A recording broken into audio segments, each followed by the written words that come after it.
Hey guys, and welcome to this episode of Dave's Concert Reviews. This episode features a review from the show on March 24th in Greensburg, Pennsylvania at the Palace Theater. Dave's interview with his friend and newly wedded man as of today, Friday the 13th. His name is Fran. You can kiss Come on, let's go. Everybody get out your apple. A Bizarro Town, and cookies. Enjoy, won't you? Hello, this is Dave Elvis Rossi reporting for YNN. I'm in this historic house in Greensburg.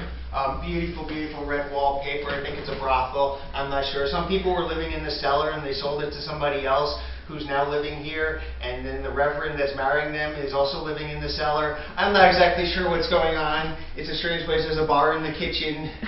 It's exciting. But they do have some very nice artwork, a stained glass Yoda, so I do know that I am in the right place. So we're heading off to Greensburg. It's supposedly like right down the street, the theater. We don't have to drive. We don't have to park. We don't have to catch We don't have to catch a bus. We don't have to catch a train. We don't have to do anything. We'll probably still be home at 3 o'clock in the morning because that's how we do it. But I'm excited. I don't know what's going on. I mean, this place is, there's mysteries all over the place. There's a secret stairway over there. I may get lost before the whole adventure's over. Hopefully I will make it out of here somehow to get to the show, and I will be back with maybe some crazy interviews. I hear somebody somewhere in this house is going to have a crazy interview or something. I don't know what's going on. It's weird out. Everything's crazy. Yoda's here. There's Yodas all over the place. I don't know what's going on. This is Dave Elvis Rossi reporting for YNN. I will see you later at some time, somewhere, somehow.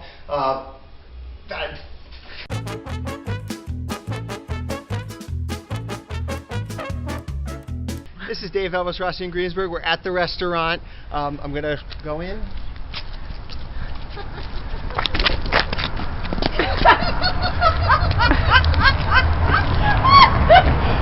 This town is weird! Hey, this is Dave Elvis Rossi in Greensburg, Pennsylvania, where they have stop signs in the middle of the road for no reason. There's no reason to stop here. I don't understand this town. I am so confused. I am so lost. I don't know. There is Monticello over here. I don't know what's going on in this town. I don't know. I'm lost. Will somebody please come help me? This is Dave Elvis Rossi. I'm in Greensburg. Send help. Hey, this is Dave Elvis Rossi. I'm back with my friend Fran. Hi, Dave.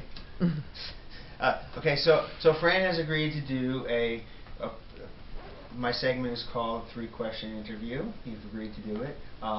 So thank you for that. And I'm going to start off asking you, this is the first time you have seen Weird Al Yankovic. You're not very familiar with his music. And you were brought on for this tour out of all the tours.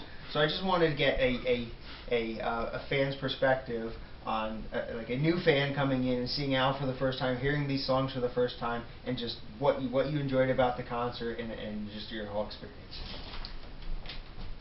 I knew Go crazy about it. I knew the parodies. I was unaware of the original music. The original tunes were outstanding. I was nothing but impressed. Okay, good. Okay, so question number 2. Did any of the songs kind of stand out to you? Memorable in any way? Albuquerque. Okay. Hey, could you elaborate on that a little bit? I also hate cabbage in any form. I used to work at a bakery, and I've met Mike Champ, so I really didn't know what to do when I heard that song. I was kind of pounding on my knees like, wait a minute, that used to be my life.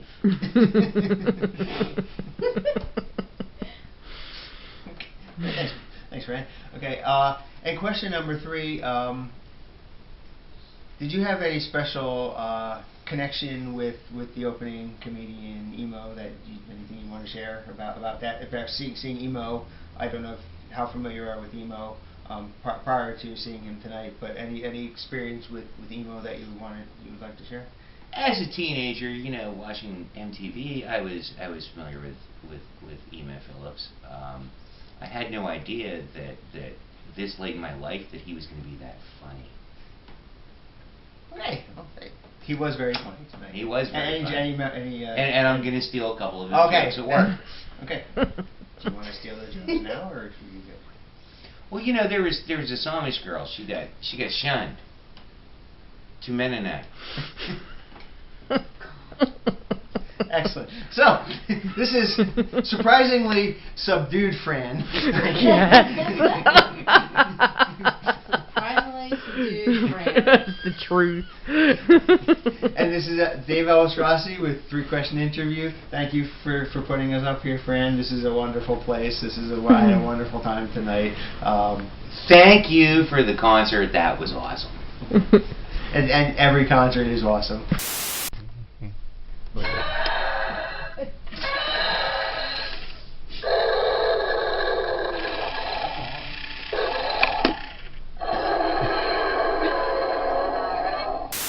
Hey, this is Dave Elvis Rossi for YNN. It is 11:55 p.m. on the actual day of the concert. Early. I don't think we've ever been home on the actual day of the concert before. This town is Bizarro Town. This place is Bizarro World. There's Alice Cooper comic books on the mantle. There's absinthe posters. There's Flash Gordon. There's these things who are obviously dressed for Easter. I don't know. There's people behind the bar over here. Our friends Fran and Kelly. This has been a great day. You saw the Yoda stained glass earlier. I mean, that's kind of the first thing when I walk in the house. I see this Yoda stained glass. I'm like, okay, this is going to be a fun day. This is going to be a fun place. We literally walked, and I'm using literally correct, all you word crimes people. We literally walked to the theater. It was literally like two blocks away. Okay, we walked over. We went to this little bar. Rialto, where we had pre-show dinner and drinks and stuff. As we walk into the bar, they were playing Weird Al music, so very friendly town to Weird Al. After dinner, we headed over to the VIP party. As I'm walking in, I run into Jeff McClellan. He has a poster for me. I'm not going to take it out and show you guys the poster, but it's He also gave me some cookies, which I will take a picture of because I don't have them on me right now, of Weird Al cookies. There's 3 of them. I'm probably going to eat the middle one in the package and leave the 2 outside ones. So I haven't totally decided, but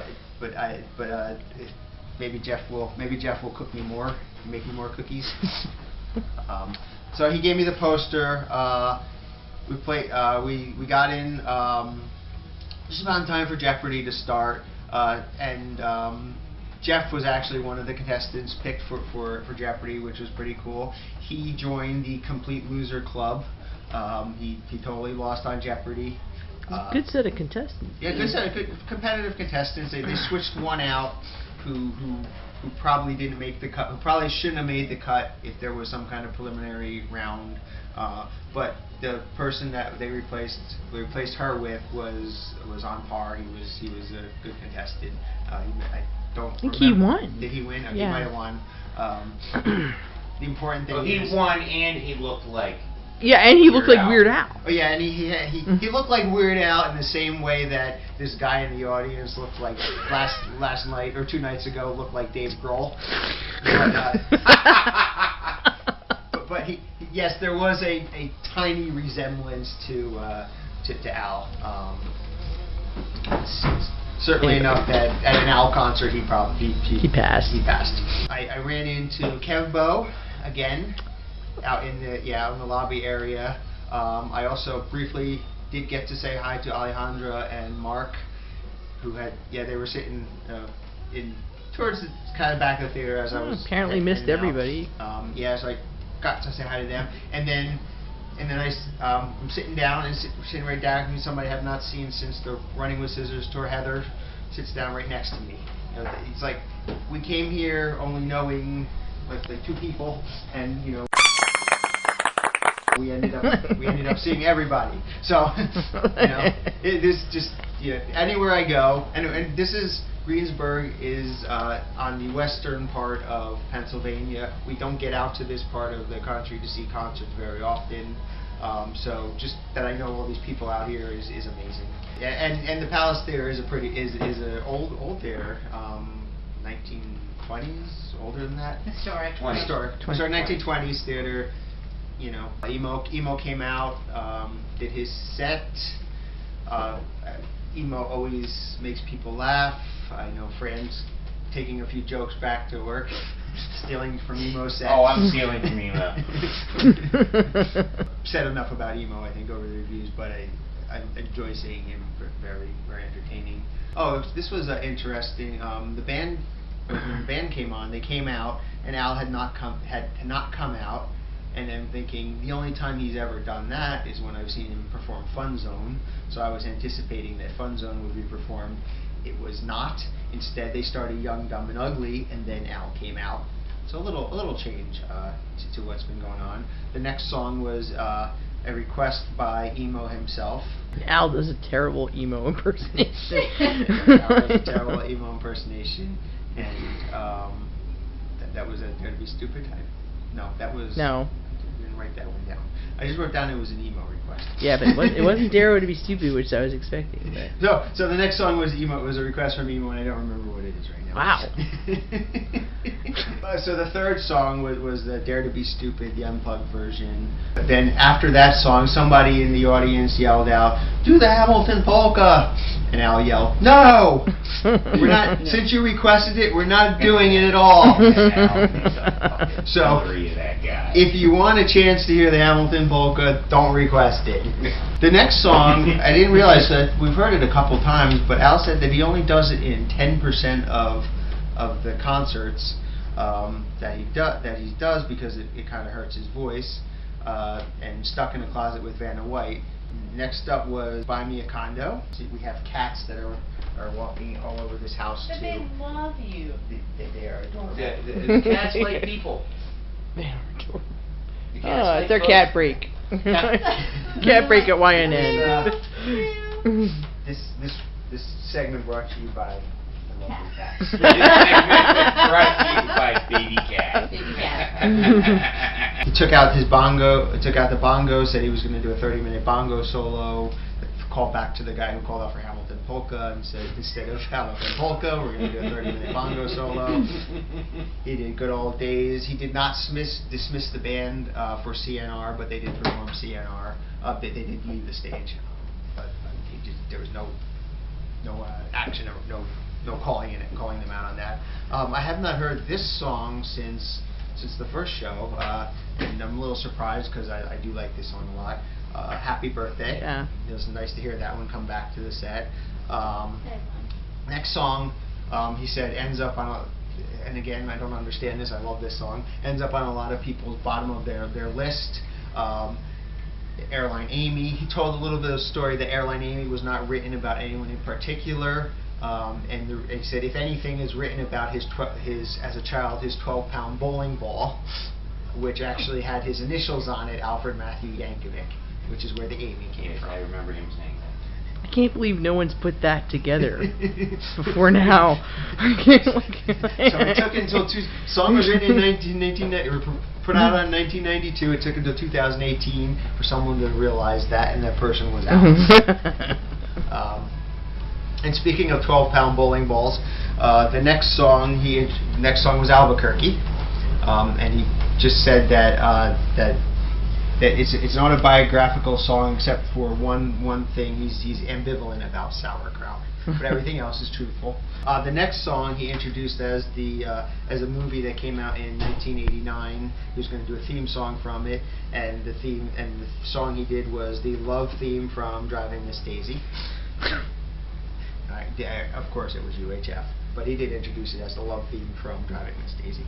Don't download this song, and then this was like Bizarro moment number, I don't know, 27 for today for me.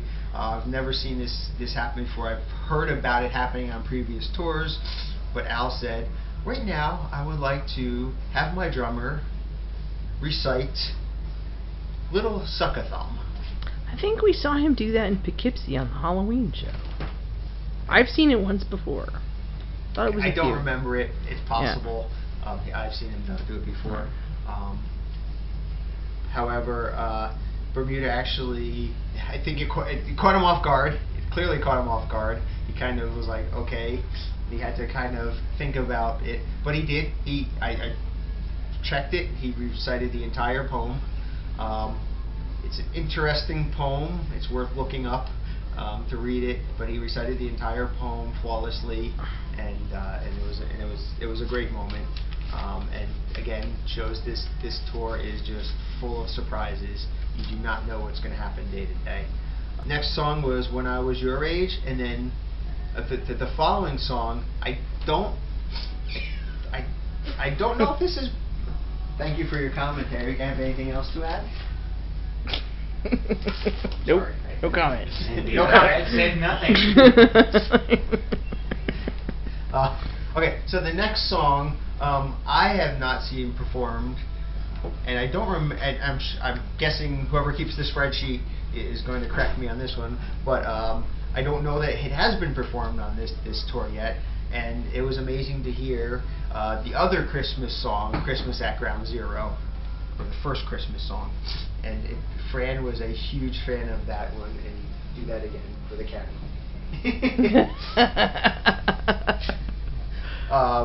What a crazy flick we're gonna get into. Went back to Bermuda after that song for an actual drum solo. Bermuda did his little My drum solo. He hinted that he had written several songs about buses, including starting in 1981 with another one, Rides the Bus, and then, of course, on Mandatory Fun, Jackson Park Express. He said we are doing the latter one. They did Jackson Park Express.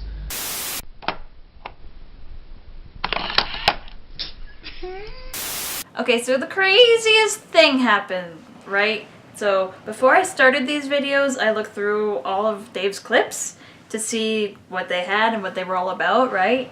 And in this set of clips, I watched one where Dave was saying something like, hey Alicia, we're gonna refilm that last bit again so you can do an edit and cut out the conversation from the last clip, right?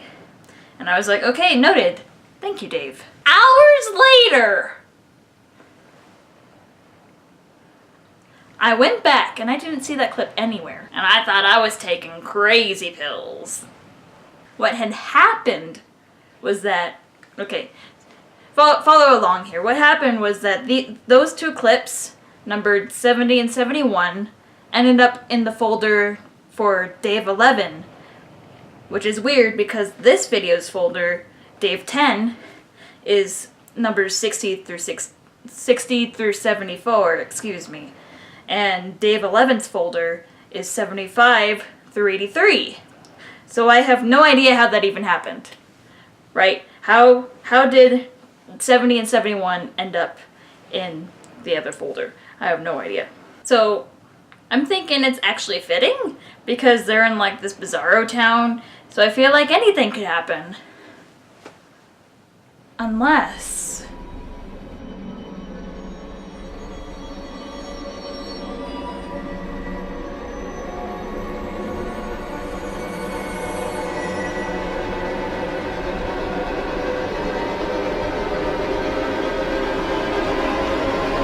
Nah, it's probably just the town. Anyway, back to Dave. Okay, so this is Dave Elvis Rossi. I'm back. I'm in a different room in this house. It's a room full of horses. I'm used to this at my house. actually, believe it or not. But just want to pick up after Jackson Park Express, where we left off last. Steve did a bass solo, and then they went into the medley.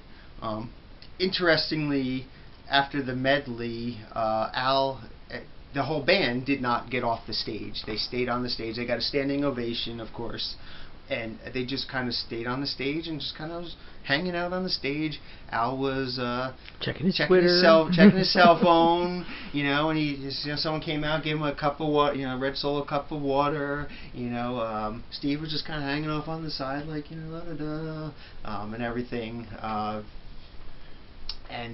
Jim and Ruben were just kind of chatting in the back, kind of like what you would expect they were doing if they were actually off stage, but they were on stage. And then Al kind of just, oh, okay, we'll do our encore now, type of thing. So that was interesting to see that. Al came out, and he kind of he asked for a request from the audience, and everyone said, I just want everyone to scream out your request all at once. Screamed out. Out of all that screaming and yelling, he heard Elton John and did Saturday Night's All Right for Fighting. Good rendition of the song. It'd be very interesting when all these get released to kind of piece all these 77 together and have a nice big, like almost a box set full of cover songs. Double album. Just a double album. 77, however many CDs that is. Oh, and then of course he finished up with the Saga Begins, and the whole audience was singing along to that with him. After the show, we were pretty much immediately whisked away into the side area. So I did not really get to see how many people were there for the VIP party. But we were kind of whisked off to the side. We were actually put in a kitchen, out of all places, and it was kind of funny because as we were in there, Steve was kind of in there rummaging through all the drawers and cabinets looking for a fork. I think he eventually found one. He did. Okay, he did eventually find a fork, so Steve was able to eat his dinner. Everything is cool there. I've been friends with her for a long time on Facebook, but I finally did get to meet Tanya in person, who was also in the after show group with us. So it was nice for me to get to meet her. Bermuda came in, chatted for a little bit, met with his guests, and then Al came in, and we got to talk to Al. Fran and Kelly got to kind of express. This was actually Fran and Kelly's first Weird Al concert ever, so we kind of threw him in off the deep end, if you will, and they liked it. And they liked it. They really enjoyed it, and Fran's first time hearing Albuquerque, and he was telling Al about how excited he was to actually hear that song and everything. So I think Al was. I don't know if Al was. I think Al was very excited to hear from from a first time. Hearing from somebody who heard the song for the first time. I also commented that this was the first time I heard Albuquerque. In Greensburg. I don't even know if it's the first time I heard it in Pennsylvania, but certainly the first time I've heard it in Greensburg. But let's see. So we chatted with Al for a little while. Got our picture taken with Al, and all four of us and Al. And then we also got a picture, with Bermuda. Chatted with him for a little bit. I don't think any of this is private information that I chatted with him about. I think it's all kind of been leaked out already. But there are 77 covers that he did. There are 52 songs, original songs that they practiced for this tour. So if you're kind of following along which ones you've heard, I'm going to kind of go look at this spreadsheet that someone has put together and look at the shows I was at and make sure I did see all 52 of them, because for some reason I must have missed Christmas at Ground Zero. Yeah, I didn't realize that one was being played. That one was being played. So I'm going to double check, and I think I've seen all 52 of them. I'm going to double check on that. The 52, of course, do not count the medley, or the cover, the Saga Begins, or the cover. Those are, so if you're counting 52, don't include those three songs. And then another bit of information, I kind of asked him a little bit about how far in advance does he know what the set lists are, and he says it's about a week out. I think he said, I just got the set list for next week, so they know about a week out what the set lists are. Really, they don't even really kind of look at them until like the day of the show, because they know all the songs. And I guess the other little bit of information, how much of the covers have they actually rehearsed, and it's basically they kind of rehearse them the day of and the day before. So they kind of have like 2 songs that they're working on at any one time. Just otherwise, to redo them all 77 of them in the beginning and then expect to, remember all 77 of them once you've done 76 other concerts, in front of it. Too much. It is going to be too much. So they said they're just kind of keeping like 2 days ahead, if you will, the day of and the next show. So that was basically it. It was Emo did pop his head in the room for a minute. He was looking for a ride back to the hotel. He said this profound quote, which I'm gonna repeat. God is above and the Tsar is far away. I don't know what that means, but it is Emo. That's what he said. Could mean anything. That's what he said as he was leaving. I did not get a chance to talk to him other than to wave and say hello. Hopefully, maybe someday I will get to. I have met Emo in the past before, but I would like to meet him on this tour, get a picture maybe. But I mean, amazing. Like I said, we walked from the theater back to this amazing, wonderful house, and we were back here by 11:30 easily, which is I got maybe other than when we saw Bamboozle and we just bailed in East Rutherford and went back to Jackie's apartment.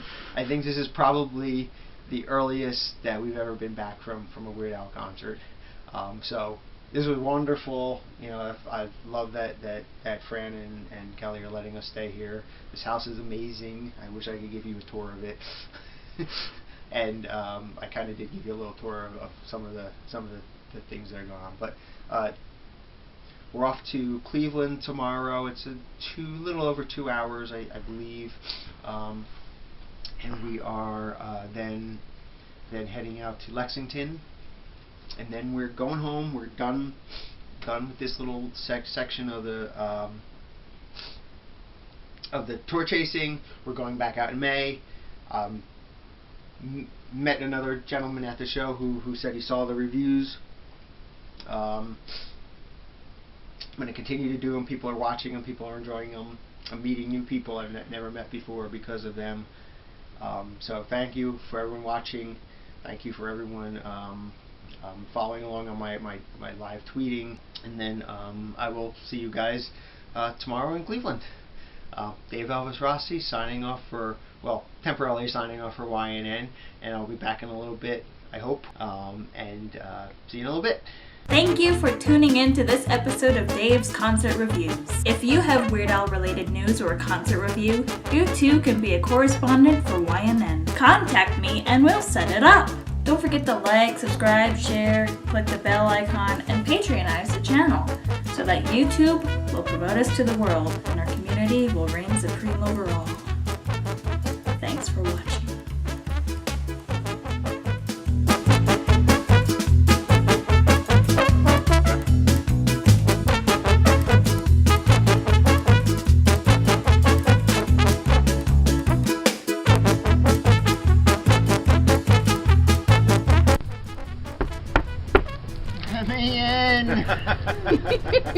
Let me in.